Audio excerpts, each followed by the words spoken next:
Más textos disponibles en Simba. Agravante. Ya conocéis la historia de aquella dama del abanico, aquella viudita del celeste imperio que, no pudiendo contraer segundas nupcias hasta ver seca y dura la fresca tierra que cubría la fosa del primer esposo, se pasaba los días abanicándola a fin de que se secase más presto. La conducta de tan inconstante viuda arranca severas censuras a ciertas personas rígidas. Pero sabed que en las mismas páginas de papel de arroz donde con tinta china escribió un letrado la aventura del abanico, se conserva el relato de otra más terrible, demostración de que el santo Fo, a quien los indios llaman el Buda o Sakyamuni, aún reprueba con mayor energía a los hipócritas intolerantes que a los débiles pecadores. Recordaréis que mientras la viudita no daba paz al abanico, acertaron a pasar por allí un filósofo y su esposa. Y el filósofo, al enterarse del fin de tanto abaniqueo, sacó su abanico correspondiente, sin abanico no hay chino, y ayudó a la viudita a secar la tierra. Por cuanto la esposa del filósofo, al verle tan complaciente, se irguió vibrando lo mismo que una víbora, y a pesar de que su marido le hacía señas de que se reportase, harto de vituperios a la abanicadora, poniéndola como solo dicen dueñas irritadas y picadas del aguijón de la virtuosa envidia. Tal fue la sarta de denuestos y tantas las alaracas de constancia inexpugnable y honestidad invencible de la matrona, que por primera vez su esposo, hombre asaz distraído, afuer de sabio, y mejor versado en las doctrinas de Li, Qin que en las maculas y triquiñuelas del corazón, concibió ciertas dudas crueles y se planteó el problema de si lo que más se cacarea es lo más real y positivo. Por lo cual, y siendo de suyo propenso a la investigación, resolvió someter a prueba la constancia de la esposa modelo, que acababa de abrumar y sacar los colores a la tornadiza viuda. A los pocos días se esparció la voz de que la ciencia sinense había sufrido cruel e irreparable pérdida con el fallecimiento del doctísimo Li Kuan, que así se llamaba nuestro filósofo, y de que su esposa Pan Xiao se hallaba inconsolable, a punto de sucumbir a la aflicción. En efecto, cuantos indicios exteriores pueden revelar la más honda pena, advertíanse en Pan Xiao el día de las exequias. Torrentes de lágrimas abrasadoras, ojos fijos en el cielo como pidiéndole fuerzas para soportar el suplicio, manos cruzadas sobre el pecho, ataques de nervios y frecuentes síncopes, en que la pobrecilla se quedaba sin movimiento ni conciencia, y solo a fuerza de auxilios volvía en sí para derramar nuevo llanto y desmayarse con mayor denuedo. Entre los amigos que la acompañaban en su tribulación se contaba el joven Ta Io, discípulo predilecto del difunto, y mancebo en quien lo estudioso no quitaba lo Galen.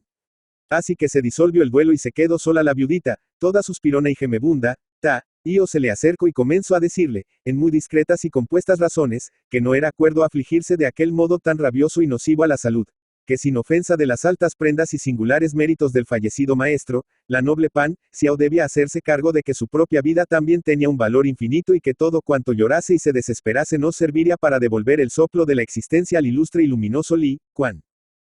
Respondió la viuda con sollozos, declarando que para ella no había en el mundo consuelo, además de que su inútil vida nada importaba desde que faltaba lo único en que la tenía puesta. Y entonces el discípulo, con amorosa turbación y palabras algo trabadas, en tales casos son mejores que muy hilados discursos, dijo que, puesto que ningún hombre del mundo valiese lo que Li Kuan, alguno podría haber que no le cediese la palma en adorar a la bella Pan Xiao, que si en vida del maestro guardaba silencio por respetos altísimos. Ahora quería, por lo menos, desahogar su corazón, aunque le costase ser arrojado del paraíso, que era donde Pan Xiao respiraba, y que si al cabo había de morir de amante silencioso, prefería morir de rigores, acabando su declaración con echarse a los diminutos pies de la viuda, la cual, languida y algo llorosa aún, tratándole de loquillo, le alzó gentilmente del suelo, asegurando benignamente que merecía, en efecto, ser echado a la calle, y que si ella no lo hacía, era solo en memoria de la mucha estimación en que tenía a su discípulo el luminoso difunto. Y, sin duda, la misma estimación y el mismo recuerdo fueron los que, de allí a poco, cuando todavía por mucho que la abanicase, no estaría seca la tierra de la fosa de Li Kuan, impulsaron a su viuda a contraer vínculos eternos con el gallardo Ta Io. Vino la noche de bodas, y al entrar los novios en la cámara nupcial, notó la esposa que el nuevo esposo estaba no alegre y radiante, sino en extremo abatido y melancólico, y que lejos de festejarla, callaba y se desviaba cuanto podía. Y habiéndole afanosamente preguntado la causa, respondió Ta Io con modestia que, le asustaba el exceso de su dicha, y le parecía imposible que él, el último de los mortales, hubiese podido borrar la imagen de aquel faro de ciencia, el ilustre Li Kuan. Tranquilizóle Pan Xiao con extremosas protestas, jurando que Li Kuan era, sin duda, un faro y un sapientísimo comentador de la profunda doctrina del libro de la razón suprema, pero que una cosa es el libro de la razón suprema y otra embelezar a las mujeres, y que a ella Li Kuan no la había embelezado ni ñaja. Entonces Ta Io replicó que también le angustiaba mucho estar advirtiendo los primeros síntomas de cierto mal que solía padecer, mal gravísimo, que no solo le privaba del sentido, sino que amenazaba su vida. Y Pan, Xiao, viéndole pálido, desencajado, con los ojos en blanco, agitado ya de un convulsivo temblor. Mi sandalo perfumado, le dijo, con que se te quita ese mal. Sepalo yo para buscar en los confines del mundo el remedio. Suspiro y murmuro. Ay misero de mí, que no se me quita el ataque sino aplicándome al corazón sesos de difunto. Y apenas hubo acabado de proferir estas palabras cayó redondo con el accidente. Al pronto quedó Pan, Xiao tan confusa como el lector puede inferir, pero enseguida se le vino a las mientes que, en los primeros instantes de inconsolable viudez, había mandado que al luminoso Li, Quan le enterrasen en el jardín, para tenerle cerca de sí y poderle visitar todos los días. A la verdad, no había ido nunca. De todos modos, ahora se felicitaba de su previsión.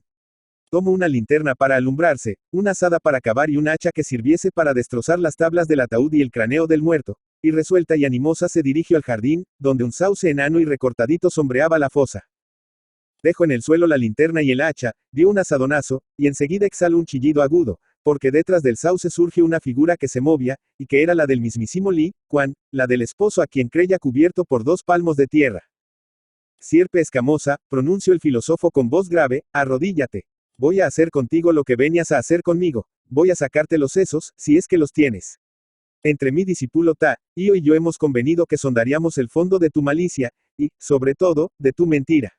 No castigo tu inconstancia que solo a mí ofende, sino tu fingimiento, tu hipocresía, que ofenden a toda la humanidad. ¿Te acuerdas de la dama del abanico? Y el esposo cogió el hacha, sujeto a Pan, Xiao por el complicado moño, y contra el tronco del sauce le partió la sien. El Liberal 30 de agosto de 1892. Emilia Pardo Bazán.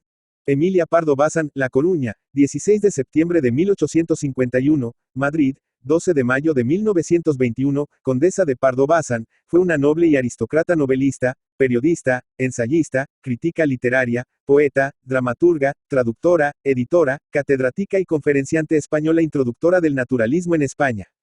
Fue una precursora en sus ideas acerca de los derechos de las mujeres y el feminismo.